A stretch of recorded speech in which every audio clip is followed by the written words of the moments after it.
Hello everyone, welcome to our channel. तो friends, समस्त को कृष्णा एकेडमी क्लासेस को बहुत बहुत स्वागत। तो आज आम पढ़ा कोणार्कर सूर्य मंदिर, जोटा कि आमर टेम्पल आर्किटेक्चर आसूची जीएस पेपर 1 ता सहित प्रिलिम्स भी पढ़ी पारे। तो से लगी आम कोणार्क सूर्य मंदिर विषय में आज पूरा डिटेल्स पढ़ा। तो चलतु स्टार्ट करवा वीडियोटी। तो देखो, कोणार्कर सूर्य मंदिर जहाँ कला पगड़ा कहती ब्लैक पगड़ा जोटा आम कहूचे, आउ श्री जगन्नाथ मंदिर को धला पगड़ा आम कहूचे। तो यहाँ हूँ कला पगड़ा क्या कहुए, गोटे वर्ष आसाला। तो यहाँ हम कोणार्क सूर्य मंदिर कलिंग कला शैली रे सर्वाधिक पूर्ण प्रतिनिधित्व करथिले। वास्तुशिल्प दृष्टि यह मंदिर पत्थर रे तैयारी होइथिबा एक अद्भुत कलाकृति। यह महान मंदिर 1300 शताब्दी नरसिंह देव प्रथम अथवा लांगुल नरसिंह देव द्वारा निर्मित होइथिला। दूत कथा अनुसार 1200 जन ओडिया जोटा कि कलाकार यही विशाल गठन काम आरंभ करते 12 वर्ष लगी। पुरी 35 किलोमीटर दूर में चंद्रभागा नदी कूल यह अवस्थित। यही सूर्य मंदिर विश्व भारतर पर्यटक आकर्षणीय केन्द्रबिंदु होउची। कोणार्क साधारणतः अक्र क्षेत्र बोली कहा जाए। एटा भी मन रखिए, जहाँ सूर्यदेव पूजा सह संयुक्त अटे। तो यहाँ थिला आमर इंट्रोड्यूशन। तापर देखिबा मंदिरटीर विमान रही। एटा विमान हम विमान जगमोहन आउ नट मंदिर बा मंडप भी कहुब नट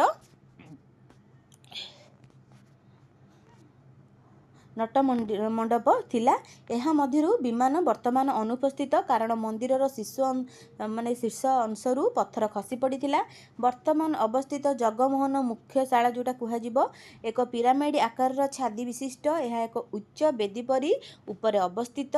यही बेदीर पार्श्व तैयारी होइथिबा 24टी चक्र दिनर आउ 24 घंटा को प्रतिनिधित्व करे, जोटा कि चक्र आम ए चक्रटा को कहूचे। आ रहा मंदिर पार्श्व मूर्ति तो 7टी शक्तिशाली घोड़ा दृढ़ संघ को देखा जाइए, जोटा कि ये घोड़ा एमती 7टा घोड़ा आमर रही सूर्य मंदिर रे। तो ता विषय ही कहला। तापर रही आम देखा चक्र आ घोड़ा गुड़िक मिसी मंदिर गुड़िक विशाल सूर्य रथ रूपे निरूपण करा जाइछि। जगमोहनटी 3टी प्रवेश द्वार थिला, प्रत्येक सीढ़ी जोगाजोग थिला। तथापि वर्तमान सही समय द्वारा सीढ़ी गुड़िक अवरोध करा जाइछि। भितरे खाली बाली भरी दिया जाइछि कोठी जगमोहन रे। आ विमान आ जगमोहन पंचरथ शैली रे माने निरूपण करा जाइछि बा तैयारी हेइछि। नट मंडपर मुख्य मंदिर सामने एक स्वतंत्र गृह भाव में गढ़ा जाइछि। यार चारि दिगरे 4टी सीढ़ी रही। यह एक शिलास्तंभ भित्तिक भव्य गृह, जार प्रत्येक भाग में नृत्य और संगीत प्रदर्शन निमित्त होइछि, जोटा कि मूर्ति सबू तैयारी हेउछि। जोटा कि पखोज कौन ना स्वर उच्चारण ब्लॉक व्यवहृत होता चमड़ा और काठरे मिश्रित मादल। आउ रहा ढोलक, जो ढोल आमर जाने ड्रम सेटा। आ साहानाई मुद्र ध्वनि, जोटा कि लंबा बंशी धारण वाद्य।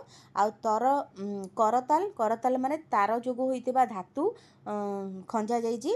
आ बीणा होउछि तारा संयुक्त वाद्य यंत्र।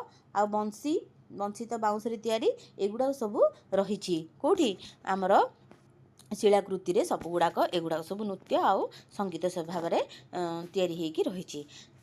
तापर देखिबा जगमोहनर पूर्व दिगर सीढ़ी सामने एक विशाल खालेराइट निमित्त अरुण स्तंभ रही। आगरे उल्लेख करा जाइथिबारु एहा को कोणार्कर सराई जो मराठा शासन कालर पुरी रे श्री जगन्नाथ मंदिर सामने स्थापन करा जाइथिला।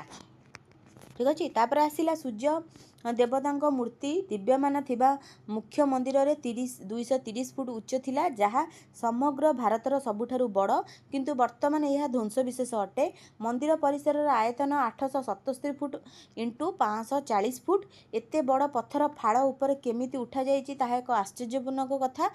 तापर केमिति हेछि ना से बाली द्वारा धीरे धीरे आधार तैयारी करी यह ऊपर को एमिति बड़ पत्थर रखा जाइथिबार कुहा जाउछि। कोणार्कर सूर्य मंदिर यार विविध प्रकार शिलाकला प्रसिद्ध। यह मानक मध्य अछंती देवादेवी मानकर दिव्य ज्ञानपरी मानकर लौकिक शिल्प काम शिल्प। आमर रहिला मूर्ति माने पक्षी पशु जलचर पौराणिक चित्र वास्तुकला ये सब रही शिल्प गुड़ाक रही। आपण ଦେଖିପାରିବେ। ତାପରେ ହେଉଛି ଦେବାଦେବୀଙ୍କ ମଧ୍ୟରେ ସବୁଠାରୁ ଚମତ୍କାର ଦେଉଳଟି ଦକ୍ଷିଣ ପଶ୍ଚିମ ଉତ୍ତର ଦିଗରେ 3ଟି ଉଭୟ ଭାଗରେ ଥିବା ଖାଲେରାଇଟ୍ ମୂର୍ତ୍ତିରେ ତିଆରି ସୂର୍ଯ୍ୟ ମୂର୍ତ୍ତିମାନ, ଯାହା ଅନୁକ୍ରମେ ଉଦୟମାନ ସୂର୍ଯ୍ୟ, ମଧ୍ୟାହ୍ନ ସୂର୍ଯ୍ୟ ଆଉ ସନ୍ଧ୍ୟା ସୂର୍ଯ୍ୟର ପ୍ରତିନିଧିତ୍ୱ କରେ। ଶିଳ୍ପୀମାନେ ଏଠାରେ ତାଙ୍କର ଶିଳ୍ପୀ କୌଶଳକୁ ସୃଜନାତ୍ମକ ଉପାୟରେ ପ୍ରକାଶ କରିଥିଲେ। ଉଦୟମାନ ସୂର୍ଯ୍ୟକୁ ହସୁଥିବା ମୁଖରେ, ମଧ୍ୟାହ୍ନ ସୂର୍ଯ୍ୟଙ୍କୁ ଗମ୍ଭୀର ଚାହାଣୀରେ ଆଉ ସନ୍ଧ୍ୟା ଯେଉଁ ସୂର୍ଯ୍ୟଙ୍କୁ ଅଳାସ ଆକାରରେ କରାଯାଇଛି। ସେଠାରେ ବି ନବଗ୍ରହ ମନ୍ଦିର ରହିଛି। ମନ୍ଦିରର ଅନ୍ୟ ଅଦ୍ଭୁତ ଶିଳ ସୃଷ୍ଟି କରେ। ବାମ ଦିଗରୁ ଡାହାଣ ଦିଗକୁ ଗ୍ରହମାନେ ଏହି କ୍ରମରେ ଅବସ୍ଥିତ ଅଛନ୍ତି। ରବି, ଚନ୍ଦ୍ର, ମଙ୍ଗଳ, ବୁଧ, ବୃହସ୍ପତି, ଶୁକ୍ର, ଶନି, ରାହୁ ଆଉ କେତୁ। ବର୍ତ୍ତମାନ ଏହି ନବଗ୍ରହ ଫଳକଟିକୁ ଏକ ସ୍ୱତନ୍ତ୍ର ମନ୍ଦିର ଭାବରେ ତିଆରି କରାଯାଇଛି। ମହିଷୀ ମର୍ଦିନୀ ଦୁର୍ଗା ମୂର୍ତ୍ତି ସୂର୍ଯ୍ୟ ମନ୍ଦିର କୋଣାର୍କରେ ଶିଳ୍ପ ଅବଶେଷରୁ ମଧ୍ୟ ମିଳିଛି। ଏପରି 4ଟି ମୂର୍ତ୍ତି 4ଟି ଅଲଗା ଅଲଗା ସ୍ଥାନରେ ସୁରକ୍ଷିତ ଅଛି। ଗୋଟିଏ କୋଣାର୍କ ସୂର୍ଯ୍ୟ ମନ୍ଦିରରେ, ଗୋଟିଏ କୋଣାର୍କ ସଂଗ୍ରହାଳୟରେ, ଆଉ ଗୋଟେ ଜାତୀୟ ସଂଗ୍ରହାଳୟରେ ନୂଆଦିଲ୍ଲୀରେ ଯେଉଁଟା ଅଛି। ଶେଷରେ ପୁରୀ ଶ୍ରୀ ଜଗନ୍ନାଥ ମନ୍ଦିରର ଭୋଗ ମଣ୍ଡପ ମଧ୍ୟରେ ରହିଛି। ଏଇଟା ମୁଖ୍ୟ, ଏଇଟା ଟିକେ ମନେ ରଖିବେ। କୋଣାର୍କର ସୂର୍ଯ୍ୟ ମନ୍ଦିର ଏକ ଲୋକପ୍ରିୟ ଅବଶେଷ ହେଉଛି। 3ଟି ଅସାଧାରଣ ପଶୁ ମୂର୍ତ୍ତି, ଯେଉଁମାନେ ଜଗମୋହନ 3ଟି ସିଡ଼ିକୁ ସୁରକ୍ଷା ଦେଇଥିଲେ। ଏହି ମୂର୍ତ୍ତିମାନ ମଧ୍ୟରେ ଜଗସିଂହ, ଯେଉଁଟାକି ସିଂହ ଉପରେ ହାତୀ ପୂର୍ବ ଦିଗରେ ଆଉ ହାତୀ ଉତ୍ତର ଦିଗରେ, ଯୁଦ୍ଧ ଘୋଡ଼ା ଦକ୍ଷିଣ ଦିଗରେ ଥିଲା। ଏହି ପଶୁ ମୂର୍ତ୍ତି ଗୁଡ଼ିକ ଓଡ଼ିଆ ଶିଳ୍ପୀମାନେ ଶିଳ ଶୈଳୀରେ ସୃଷ୍ଟି କରିବାର ପ୍ରତିବିମ୍ବ ରହିଛି।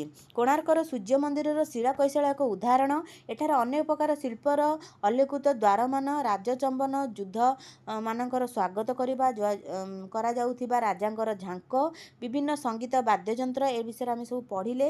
ସଙ୍ଗୀତଜ୍ଞମାନେ ଋଷିମାନଙ୍କର ଧ୍ୟାନ ଧାରଣ, ହାତୀ, ଘୋଡ଼ା, ଓଟ, ସାପ, ଦେବତା ଓ ଅଧଦେବ ମୂର୍ତ୍ତି ମଧ୍ୟ ସେଠାରେ ତିଆରି କରାଯାଇଛି। କୋଣାର୍କ ମନ୍ଦିର ପାହାଡ଼ର ଏକ ଅତ୍ୟନ୍ତ ଆକର୍ଷଣୀୟ ଶିଳ୍ପୀ ଭାବରେ ଅଙ୍ଗୁରୁ ଖାଉଥିବା ଜିରାଫ, ଏଇଟା ଗୋଟେ ଚିତ୍ରଣ ରହିଛି। ଜିରାଫ ଏକ ଆଫ୍ରିକୀୟ ପ୍ରାଣୀ। ଏଠାରେ ଓଡ଼ିଶାର ଶିଳ୍ପୀମାନେ କିପରି ଏହି ପ୍ରାଣୀକୁ ପରିଚିତ ହେଲେ ତାହା ଏପର୍ଯ୍ୟନ୍ତ ମାନେ ସ୍ପଟ କରାଯାଇ ନାହିଁ। ତାପରେ ଦେଖିବା କୋଣାର୍କର ସୂର୍ଯ୍ୟ ମନ୍ଦିରର ଏକ ଚିହ୍ନଟ ଯୋଗ୍ୟ ବିଶେଷତା ହେଉଛି 3ଟି ଅଦ୍ଭୁତ ପଶୁ ମୂର୍ତ୍ତି, ଯାହା ଜଗମୋହନର 3 ସିଡ଼ି ଘାଟରେ ରକ୍ଷାକାରୀ ଭାବେ ରହିଛନ୍ତି। ପଶୁ ମୂର୍ତ୍ତିଙ୍କ ମଧ୍ୟରେ ପୂର୍ବ ପ୍ରବେଶ ଦ୍ୱାରରେ ଜଗସିଂହ, ଯେଉଁଟାକି ହାତୀ ଉପରେ ସିଂହ ରହିଛି, ଆଉ ଉତ୍ତର ପଟେ ହାତୀ ଆଉ ଦକ୍ଷିଣ ପଟରେ ଯୁଦ୍ଧ ଘୋଡ଼ା ରହିଛି। ଏହି ମୂର୍ତ୍ତିମାନ ତତ୍କାଳୀନ ଓଡ଼ିଆ ଶିଳ୍ପମାନଙ୍କର ଯେଉଁଟାକି ଶିଳ୍ପ ନିପୁଣ ଆଉ ଦକ୍ଷିଣତାର ପ୍ରମାଣ ପ୍ରଦାନ କରେ। କୋଣାର୍କର ସୂର୍ଯ୍ୟ ମନ୍ଦିର ହେଉଛି ଏକ ଶିଳ୍ପ ସୌନ୍ଦର୍ଯ୍ୟ ଅଦ୍ଭୁତ ଦେଖଣା। ବହୁତ ପ୍ରକାର ଶିଳ୍ପକୀର୍ତ୍ତି ରହିଛି, ଏଗୁଡ଼ାକ ଆମେ ଏବେ ପଢ଼ିଲେ। ତ ଠିକ୍ ଭିଡ଼ିଓଟି ଏଇଠି ଏଣ୍ଡ କରିବା। ଯଦି ଭିଡ଼ିଓଟି ଆପଣମାନଙ୍କୁ ଭଲ ଲାଗିଛି ତାହେଲେ ନିହାତି ଭାବରେ ସବସ୍କ୍ରାଇବ୍ କରନ୍ତୁ, ଲାଇକ୍ କରନ୍ତୁ, କମେଣ୍ଟ କରନ୍ତୁ। ତ এই ଭିଡ଼ିଓଟି ଏଇଠି ଏଣ୍ଡ କରିଦେଉଛି।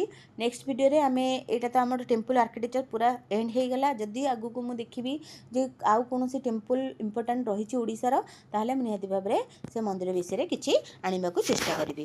ତ ଭିଡ଼ିଓଟି ଏଇଠି ଏଣ୍ଡ କରିବା। ଯେଉଁମାନେ ଦେଖିଛନ୍ତି ସେମାନଙ୍କୁ ବହୁତ ବହୁତ ଧନ୍ୟବାଦ। Thank you.